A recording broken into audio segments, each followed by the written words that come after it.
এই সমস্ত জালেমগুলা তাদের কোনো সাহায্যকারী থাকবে না, কাউকে সে সাহায্য করার জন্য পাবে। এবার দেখেন ইয়াউমুদ্দিনের পরিচয় আল্লাহ দেন। এই কিয়ামতের দিন কত ভয়াবহ হবে সেই দিনটা। আল্লাহ রাব্বুল আলামিন পবিত্র কোরআনের 17তম পারার 11 পৃষ্ঠা সূরা হজ্জের 2 নম্বর আয়াতে আল্লাহ বলেন, ইয়াউমা তারাউনাহা তাযহালু কুল্লু মুরদিআতিন আম্মা আরদাআত ওয়া তাদাউ কুল্লু যাতি হামলিন হামলাহা ওয়া তারান নাসা সুকারা ওয়া মা হুম বিসুকারা ওয়ালাকিন্না আযাবাল্লাহি শাদীদ। আল্লাহ রাব্বুল আলামিন বলেন, ও জগতের মানুষের দলেরা তোমরা শুনে রাখো, সেই দিনটা কত ভয়াবহ হবে। সেই দিন তোমরা মানুষকে দেখতে পাবে, যে মহিলা তার সন্তানকে দুধ পান করাতো, ওই দুধের শিশুকে মা ভুলে যাবে, দুধের শিশুর কথা বা মার মনে থাকবে না। আম্মা আরদাত ওয়া তাদাউ কুল্লু যাতি হামলিন হামলাহা। সেই দিন এত ভয়াবহ দিন হবে, যেই দিন প্রসূতি নারী, যেই দিন গর্ভবতী নারী সে তার সন্তান প্রসব করে দেবে, কিন্তু তার কোনো এই বিষয়ে খেয়ালই থাকবে না। সন্তান প্রসব করা কত কঠিন, যে সন্তান প্রসব করছে সে বুঝে, আপনি আমি বুঝুন না এটা যে কত কষ্ট। কিন্তু এত কষ্টের বিষয়, কিন্তু আল্লাহ বলেন সেই দিন মা, গর্ভবতী মা সন্তান প্রসব করে দিবে, কিন্তু তার এই বিষয়ে কোনো খেয়ালই থাকবে। কত ভয়াবহ অবস্থা হবে। আল্লাহ বলেন,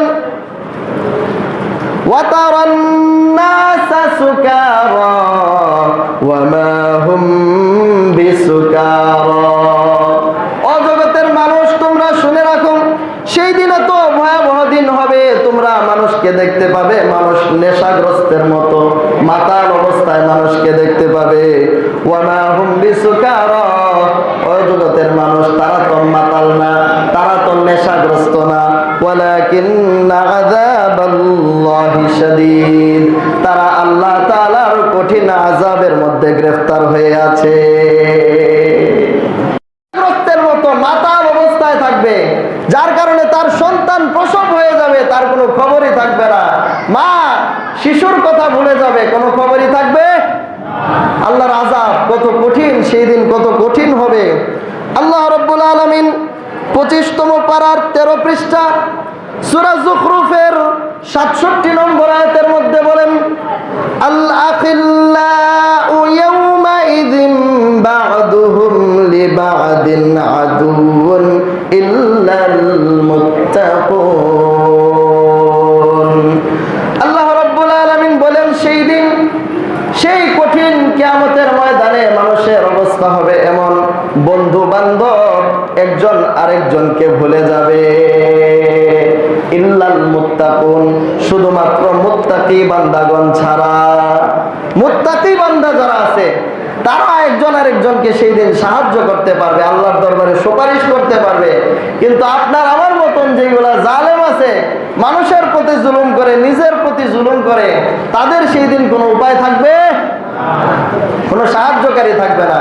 এই জন্য সময় থাকতে আল্লাহর প্রিয় বান্দা, আল্লাহর রাসূলের মহব্বতের উম্মত হওয়ার দরকার আছে না নাই?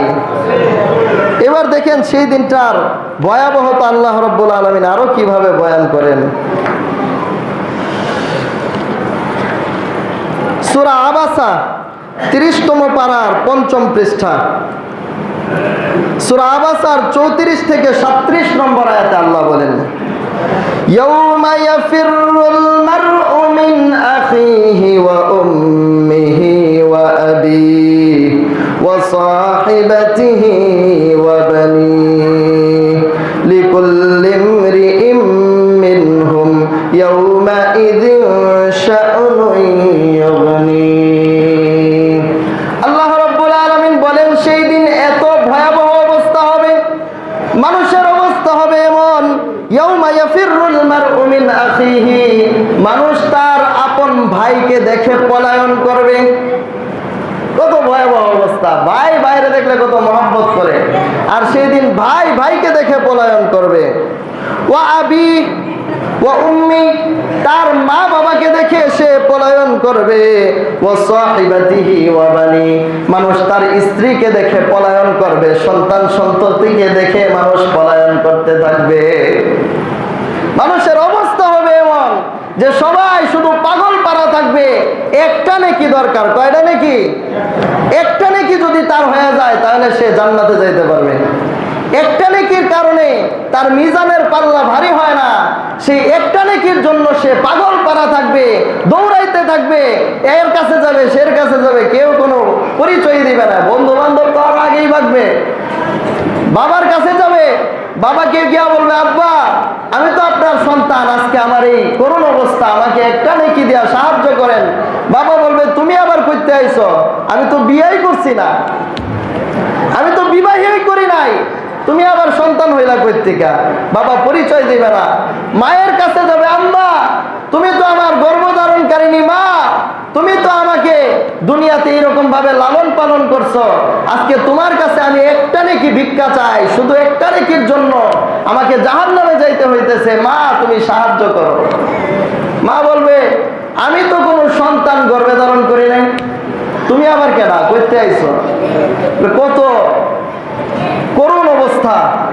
সেই দিন বুঝে আসবে, দুনিয়াতে যদি আমরা আল্লাহ এবং তার রাসূলের পথে না চলি, সেই দিন বুঝবো। এখন বিরোধিতা করা যায় মানুষের, একজন ভালো কথা বললে তার বিরোধিতা করা যায়, কিন্তু সেই দিন বুঝবো যে না, বিরোধিতা করছিলাম, সে তো নামাজের জন্য ডাকতো, এই দুরুদের মজলিসের জন্য ডাকতো, সে তো বলতো ফজরের উপরে সূরা ইয়াসিন একটু শোনা যায়, তখন বুঝবেন ওই সূরা ইয়াসিনের জন্য যে বসেন নাই, খাস করে বাইরে যেতেন গা, তখন বুঝবেন যে সূরা ইয়াসিনটা যদি সেই দিন শুনতাম তাহলে তো আমার নেকিতে পরিপূর্ণ হয়ে যেত। শুক্রবার দুরুদের মজলিস হয়, দুরুদের মজলিসে যদি বসতাম তাহলে তো আমার নেকিতে পরিপূর্ণ হয়ে যেত। সেই দিন বুঝে আসবে, কিন্তু সেই দিন বুঝলে কোনো লাভ হইব? কি বলেন, কোনো লাভ হইব? আল্লাহ রাব্বুল আলামিন বলেন যে সেই দিন বাবা তার সন্তানকে দেখে পলায়ন করবে, মা তার সন্তানকে দেখে পলায়ন করবে, স্ত্রী সন্তান তাকে দেখে পলায়ন করবে। এমন এক ভয়াবহ অবস্থা। ওই পরিস্থিতিতে এমন হবে দুনিয়াটা, এই সমস্ত জমিনটা একবারে সমতল হয়ে যাবে, কোনো উঁচা নেচা থাকবে না। মাথার উপরে সূর্য থাকবে একবারে নিকটবর্তী, মাথার এই সূর্যের তাপে মানুষের মাথার মগজ গলে টকবক করতে থাকবে, মানুষের মাথার মগজ গলে তার নাকের ছিদ্র দিয়ে কানের ছিদ্র দিয়ে বেয়ে বেয়ে পড়তে থাকবে। এই কঠিন পরিস্থিতিতে সমস্ত মানুষ বলতে থাকবে, নাফসি নাফসি নাফসি নাফসি, আল্লাহ আমাকে বাঁচাও, আল্লাহ আমাকে বাঁচাও, আজকে তুমি ছাড়া আর কেউ। এই পরিস্থিতিতে যখন সবাই একবারে পাগল পারা হয়ে থাকবে বাঁচার জন্য, আল্লাহ বলবেন, আইনাল জাব্বারুন আইনাল মুতাকাব্বিরুন, ফেরাউন কোথায়, দুনিয়ার রাজা বাদশারা কোথায়, হামান কোথায়, নমরুদ কোথায়, শেখ হাসিনা কোথায়? ঠিক না বেটে? যারা অহংকারী বাদশা ছিল তাদেরকে আল্লাহ ডাকবেন, আইনাল জাব্বারুন আইনাল মুতাকাব্বিরুন। দুনিয়াতে যারা দম্ভ করে চলতা, অহংকারী করতা, মানুষের উপর জুলুম করতা, নির্যাতন করতা, এই সমস্ত রাজা বাদশারা কোথায়? কেউ কোনো জবাব দেওয়ার থাকবে? এবার আল্লাহ বলবেন, সূরা মুমিনুনের 16 নম্বর আয়াত আল্লাহ বলেন, আল্লাহ তখন বলবেন, লিমানিল মুলকুল ইয়াউম, আজকের দিনের রাজত্ব কার? আল্লাহ প্রশ্ন করবেন, ওই দিনের রাজত্ব কার? এই যে আপনারা এখন বলছেন না আল্লাহর, ওই দিন বলার মতো কেউ থাকবে না, কারো সেই দিন আল্লাহর এই কথাটা বলার শক্তি থাকবে না, সবাই নিস্তব্ধ।